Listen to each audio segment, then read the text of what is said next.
ತಮಿಳುನಾಡಿನ ಚುನಾವಣೆಯಲ್ಲಿ ವಿಜಯ್ ಕಮಾಲ್ ಮಾಡಿದ್ದಾಗಿದೆ. ಸರ್ಕಾರ ರಚನೆಗೆ ಈಗ ಕಸರತ್ತನ್ನ ಆರಂಭಿಸಿದ್ದಾರೆ ಅನ್ನೋದು ಗೊತ್ತಾಗ್ತಾ ಇದೆ.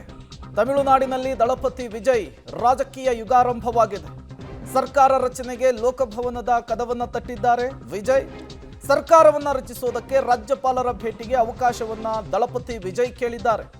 2 ವಾರಗಳ ಕಾಲಾವಕಾಶವನ್ನ ಜನನಾಯಕನ್ ವಿಜಯ್ ಕೇಳಿದ್ದಾರೆ ಅನ್ನೋದು ಗೊತ್ತಾಗ್ತಾ ಇದೆ.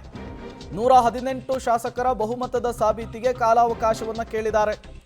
2 ವಾರಗಳ ಬಳಿಕ ಸರ್ಕಾರ ರಚನೆಗೆ ಆಹ್ವಾನಿಸಲು ಮನವಿಯನ್ನು ಮಾಡಿಕೊಂಡಿದ್ದಾರೆ. ಸಹಜವಾಗಿ ರಾಜ್ಯಪಾಲರು ಸಮ್ಮತಿಯನ್ನು ಸೂಚಿಸ್ತಾರೆ ಅತಿ ದೊಡ್ಡ ಪಕ್ಷವಾಗಿರುವಂತಹ ಕಾರಣಕ್ಕೆ. ಬಟ್ ಈಗ ಈ ಸಂದರ್ಭದಲ್ಲಿ ವಿಜಯ್ ಯಾವ ರೀತಿಯ ಹೆಜ್ಜೆಯನ್ನು ಇಡ್ತಾರೆ ಅನ್ನೋದು ತುಂಬ ಮುಖ್ಯವಾಗುತ್ತೆ. ಯಾಕೆಂದರೆ ರಾಜಕೀಯಕ್ಕೆ ಹೊಸಬರು, 2 ವರ್ಷಗಳ ಹಿಂದೆ ಪಕ್ಷವನ್ನು ಸ್ಥಾಪನೆ ಮಾಡಿದ್ದಾರೆ, 8 ತಿಂಗಳ ಹಿಂದೆ ಪ್ರಚಾರ ಮಾಡಿದ್ದಾರೆ, ಅತಿ ದೊಡ್ಡ ಜನ ಬೆಂಬಲ ಸಿಕ್ಕಿದೆ. ವಿಜಯ್ ಅವರ ಕಾಲೆಳೆಯೋದಕ್ಕೆ ಡಿಎಂಕೆ ಅಣ್ಣಾ ಡಿಎಂಕೆ ಕಾಯ್ತಾ ಇದೆ. ಇಂತಹ ಸಂದರ್ಭದಲ್ಲಿ ನಾಜೂಕಾಗಿ ಹೆಜ್ಜೆಯನ್ನು ಇಡಬೇಕಾಗುತ್ತೆ. ವಿಜಯ್ ಅದನ್ನು ಈಗಾಗಲೇ ಕರತಲ ಮಲಕವನ್ನು ಕೂಡ ಮಾಡಿಕೊಂಡಿದ್ದಾರೆ.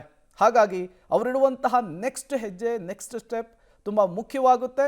ಆ ನಿಟ್ಟಿನಲ್ಲಿ ಈಗ ಮುಂದಾಗ್ತಾ ಇದ್ದಾರೆ ವಿಜಯ್ ಅನ್ನೋದು ಗೊತ್ತಾಗ್ತಾ ಇದೆ. ಡೀಟೇಲ್ಸ್ ಕೊಡೋದಕ್ಕೆ ಶಬೀರ್ ನೇರ ಸಂಪರ್ಕದಲ್ಲಿ ಜಾಯಿನ್ ಆಗಿದ್ದಾರೆ.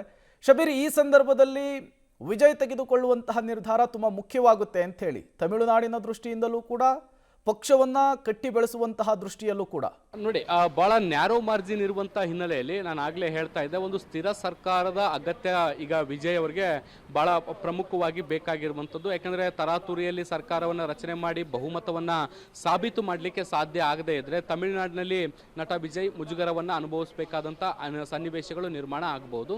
ಸೊ ಅಂಥದ್ದೊಂದು ಸನ್ನಿವೇಶ ನಿರ್ಮಾಣ ಆಗದಂತೆ ಎಚ್ಚರಿಕೆಯನ್ನು ವಹಿಸುವಂಥ ಕೆಲಸವನ್ನು ಸದ್ಯಕ್ಕೆ ಮಾಡ್ತಾ ಇದ್ದಾರೆ. ಈಗ ಇನ್ನೇನು ಸ್ವಲ್ಪ ಹೊತ್ತಿನಲ್ಲೇ ರಾಜ್ಯಪಾಲರನ್ನ ಕೂಡ ಅವರು ಭೇಟಿ ಆಗ್ತಾರೆ ಅನ್ನುವಂಥ ಮಾಹಿತಿಗಳು ಬರ್ತಾ ಇದ್ದಾವೆ. ಈ ಸಂದರ್ಭದಲ್ಲಿ ಅವರು 2 ವಾರಗಳ ಸಮಯಾವಕಾಶವನ್ನು ಸರ್ಕಾರ ರಚನೆಗೆ ಕೇಳ್ತಾ ಇದ್ದಾರೆ. ಈ 2 ವಾರಗಳ ಅವಧಿಯಲ್ಲಿ ಎಲ್ಲ ಮೈತ್ರಿ ಪಕ್ಷಗಳ ಜೊತೆಗೆ ಮಾತುಕತೆಯನ್ನು ನಡೆಸಿ ಒಂದು ಸ್ಪಷ್ಟತೆಯೊಂದಿಗೆ ಸರ್ಕಾರವನ್ನು ರಚಿಸುವಂತಹ ಲೆಕ್ಕಾಚಾರವನ್ನು ಇಟ್ಕೊಂಡಿದ್ದಾರೆ. ಈಗಾಗಲೇ ನೋಡಿ, ತಮಿಳುನಾಡಿನಲ್ಲಿ ಸಾಕಷ್ಟು ಸವಾಲುಗಳನ್ನು ಎದುರಿಸಿ ಪಕ್ಷವನ್ನ ಅಧಿಕಾರಕ್ಕೆ ತರುವ ಹಂತದಲ್ಲಿ ವಿಜಯ್ ಯಶಸ್ವಿಯಾಗಿರುವಂಥದ್ದು. ಈಗ ಸರ್ಕಾರ ರಚನೆಯ ಅತಿ ದೊಡ್ಡ ಸವಾಲು ಕೂಡ ಅವ್ರ ಮುಂದೆ ಇರುವಂಥದ್ದು. ಇದನ್ನು ಕೂಡ ಸಾಕಷ್ಟು ಎಚ್ಚರಿಕೆಯಿಂದ ಮಾಡಬೇಕಾಗಿರುವಂತಹ ಹಿನ್ನೆಲೆಯಲ್ಲಿ ಒಂದಷ್ಟು ಕಾಲಾವಕಾಶವನ್ನು ಪಡೆದು ಎಚ್ಚರಿಕೆಯ ಹೆಜ್ಜೆಗಳನ್ನು ಇಡಲಿಕ್ಕೆ ತಯಾರಿಗಳನ್ನು ಮಾಡ್ಕೊಳ್ತಾ ಇದ್ದಾರೆ. ಪ್ರೇಮ್,